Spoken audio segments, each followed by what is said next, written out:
కాంతారా సినిమాలోని పింజుర్లి గుళిగా లాంటి శివగణ దేవతల స్టోరీ చూసి మనం చాలా ఇంప్రెస్ అయ్యాం కదా.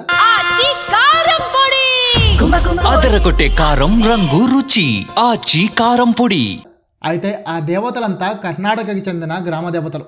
కానీ ఇలాంటి దేవతలని మన తెలంగాణలోని ఆదివాసీ గూడెల్లో ప్రజలు కూడా ఇప్పటికీ పూజిస్తున్నారు.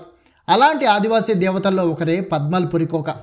సరిగ్గా దీపావళికి ముందు వారం 10 రోజుల నుంచి ఆదిలాబాద్ జిల్లాలోని ఆదివాసీ గూడెల్లో పద్మల్ పురికోక దేవతను ఎత్మాసార్పేన్ పేరుతో పూజిస్తూ సంబరాలు చేసుకుంటారు స్థానిక ఆదివాసీలు. ఈ సంబరాలను దండారీ వేడుకలుగా పిలుచుకుంటారు. దీంతో జిల్లా వ్యాప్తంగా దండారీ వేడుకలు అంగరంగ వైభవంగా మొదలయ్యాయి. డప్పుల దరువులు, గజ్జల మోతలు, గుస్సాడే నృత్యాలతో అడవి తల్లికి కొత్త కళాలమ్ముకుంది.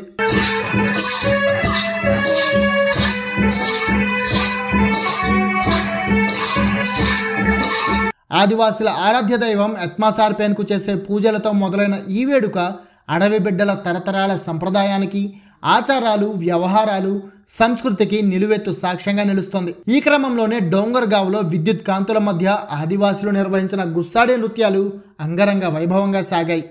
దాదాపు వారం రోజులుగా గుస్సాడీలు స్నానపానాలు లేకుండా, ఎండ, వాన, చలి అనే తేడా లేకుండా కఠిన నియమాలు పాటిస్తూ ఈ దీక్షలో ఉంటారు. ఈ దండారీ వేడుకల కోసం మహారాష్ట్ర, ఛత్తీస్గఢ్లోని ఆదివాసులు కూడా తెలంగాణకు వచ్చి ఇక్కడి ఆదివాసులతో కలిసి పండుగ జరుపుకుంటారు. ఇదిలా ఉంటే ఈ పండుగను ఇప్పటికే తెలంగాణ ప్రభుత్వం ప్రత్యేక పండుగగా గుర్తిస్తే ఈ గుస్సాడే నృత్యాలకు ప్రపంచవ్యాప్తంగా కూడా గుర్తింపుంది.